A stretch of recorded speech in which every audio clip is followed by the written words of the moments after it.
Bonjour et bienvenue sur le nouvel épisode du Journal d'un entrepreneur. Passons directement au programme de l'épisode. Au programme, l'arrêt du podcast Comptabilité France d'Olibar.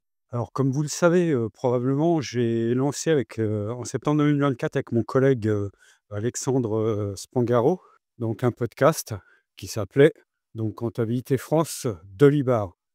J'ai évoqué déjà cela sur le présent podcast, donc Journal d'un entrepreneur et sur, mes réseaux sociaux. Alors on a fait, 3 épisodes, dont un, de présentation sur des sujets donc comme les comptes auxiliaires, les écritures bancaires, mais aussi les actualités, de Delibar, des modules externes donc comme, Société Info, Sirène, Suivi bancaire.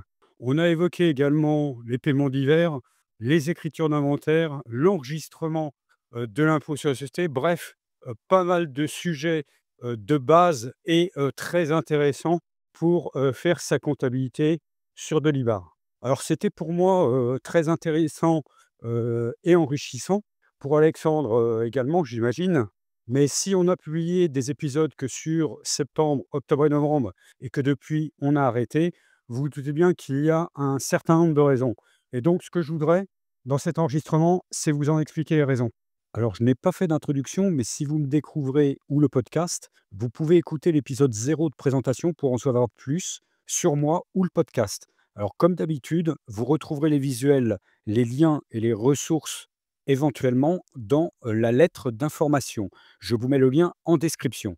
Voilà, cette brève introduction est maintenant faite. Nous allons pouvoir maintenant passer au point suivant. Alors, premier point, on a passé vraiment beaucoup de temps à la conception, à l'enregistrement, au montage et à la diffusion de, chacun, des épisodes. On a passé donc tous les 2 un certain nombre d'heures, sur 3 semaines, pour, la diffusion, d'un seul épisode. Donc la période de production entre la conception et la diffusion, on avait à peu près 3 semaines, de délai et un certain nombre, d'heures de travail. On a aussi un petit peu dévié par rapport au projet original parce que le projet original, c'était un podcast, donc faire de l'audio et on a glissé tout doucement vers, de la vidéo. On a commencé à montrer des documents, à faire du partage d'écran, donc ça demandait un temps de préparation, beaucoup plus important. On a aussi, je pense, fait une erreur, enfin, en tout cas, là, c'est en ce qui me concerne, c'est de vouloir dans un seul épisode mettre, trop de contenu.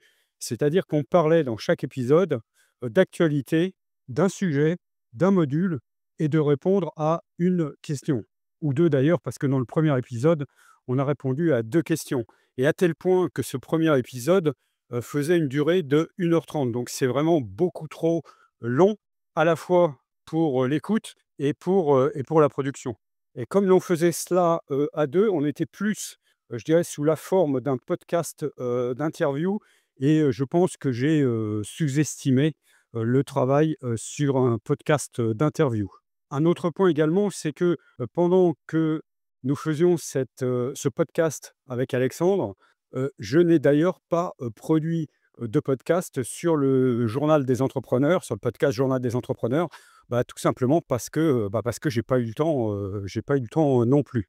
Autre point également qui nous conduit à arrêter le podcast Comptabilité France d'Olibar, c'est qu'en réalité, on a aussi, peu de vues et peu, d'interactions, sur YouTube et alors encore moins, sur Shopify. Bon, d'un certain côté, c'est, quand même plutôt, normal parce que la comptabilité avec Delibar, c'est quand même un sujet, hyper niché, mais avec un épisode par mois et si l'on considère qu'il faut en moyenne 20 épisodes pour avoir un petit peu, de visibilité, sur YouTube, bah, ça nous fait, à peu près, 2 ans d'efforts pour pouvoir avoir un petit peu de visibilité et franchement, je suis pas prêt à engager, 2 ans d'efforts, pour, un résultat qui aujourd'hui, reste, hypothétique et enfin, dernier point qui nous a fait prendre également cette décision, c'est, que l'on a, aujourd'hui sur Delibar d'autres sujets plus urgents que la comptabilité, comme par exemple, la suppression de l'attestation, des éditeurs pour la loi antifraude 2018 sur les logiciels de caisse. Ça va avoir un impact important sur l'utilisation de Delibar. Alors je ne sais pas, si je pourrais contribuer et de quelle manière, mais si je peux, je le ferai. Et cette mesure, la suppression de l'attestation, est toute récente puisqu'elle va résulter de l'approbation de la loi de finances 2025. Autre sujet plus urgent également, la facture électronique pour septembre 2026. Là, aujourd'hui, il y a encore eu des modifications puisque le portail public de facturation ne sera finalement pas mis en place gratuitement comme prévu pour l'émission et la réception des factures électroniques, donc suite à un revirement de l'administration en octobre. Et là encore, il y aura donc un sujet important sur comment interfacer Dolibar avec les plateformes de dématérialisation partenaires, donc les PDP, qui se sont déclarés tout récemment. Donc là, je vais encore participer, je présume, je ne sais pas encore de quelle manière, mais je sais que cet aspect-là, la facture électronique, c'est vraiment le chantier des 18, voire 24 prochains mois. Donc dans ce contexte-là, nous avons décidé avec Alexandre d'arrêter, au moins temporairement, le podcast Comptabilité France d'Olibar. Pour terminer, et si ces sujets vous intéressent, abonnez-vous et activez les notifications pour être prévenu des prochains épisodes. Et si vous avez aimé et trouvé cet épisode utile, partagez-le à vos collègues et amis et ainsi m'aider à lui donner de la visibilité. Merci de votre écoute et à très bientôt pour le prochain épisode.